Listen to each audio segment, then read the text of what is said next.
Je suis avec Berthier, on m'a dit que tu avais imprimé cette lampe là. Oui, alors ça c'est fabriqué sur nos imprimantes 3D, celle-ci et celle-là. C'est des modèles de Samuel qui travaille avec nous, qui est un jeune designer québécois. Et cette lampe et celle-ci en particulier, c'est des objets qu'on ne peut fabriquer que sur des imprimantes 3D. Aujourd'hui, on ne sait pas les faire en injection, en tout cas pas en une seule fois, et pas avec ce résultat-là. Donc là, tu proposes toute une gamme d'imprimantes 3D. En fait, on distribue la marque MakerBot en France. MakerBot, c'est le leader de ce qu'on appelle l'imprimante 3D personnelle. Vous prenez votre imprimante papier de bureau, vous l'achetez, et vous mettez une imprimante 3D à la place.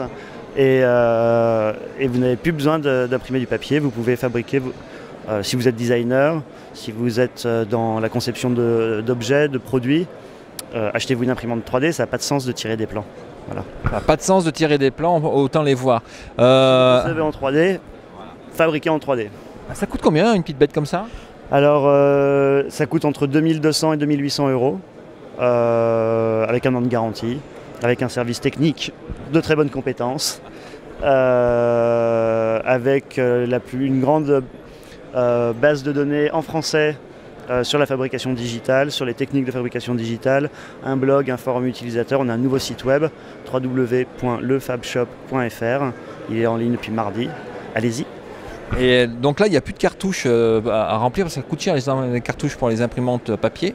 Là, c'est des bobines de plastique. Alors, c'est des bobines de plastique, c'est du filament. En fait, le principe de ces imprimantes, c'est l'extrusion de filaments de plastique. 1 kg, ça coûte environ 50 € et on travaille à faire baisser les prix. On a toute une gamme de coloris. Les machines, ici, on a deux types.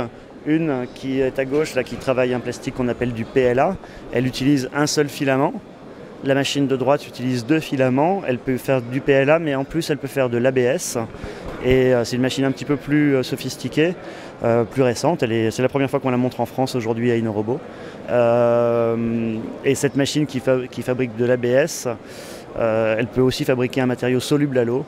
Et donc là, ça laisse la porte ouverte à plein d'applications, à des formes très complexes, à des inclusions, à des choses qui sont infaisables autrement qu'en impression 3D.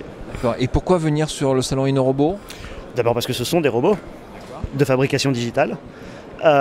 Secondo parce que d'abord moi ça fait 2 ans que j'aurais bien aimé venir comme simple visiteur, et cette année j'avais un produit à montrer à des gens qui sont...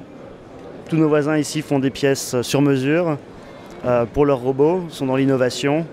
C'est évidemment très motivant de discuter avec eux, d'envisager leurs usages de nos machines.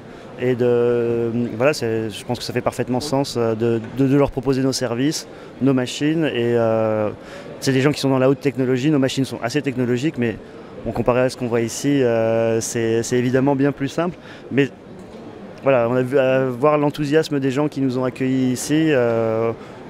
Ces technologies ont leur place ici, quoi. C'est la révolution de l'impression 3D, hein, on en parle souvent. Le marché actuel, le business que tu penses faire? Alors nous, on a décidé de devenir le leader français de l'impression 3D personnelle. Notre objectif cette année, c'est de vendre environ 400 machines et plus l'année prochaine. Voilà. 400 machines et plus l'année prochaine. Merci pour ces précisions. Bonne journée.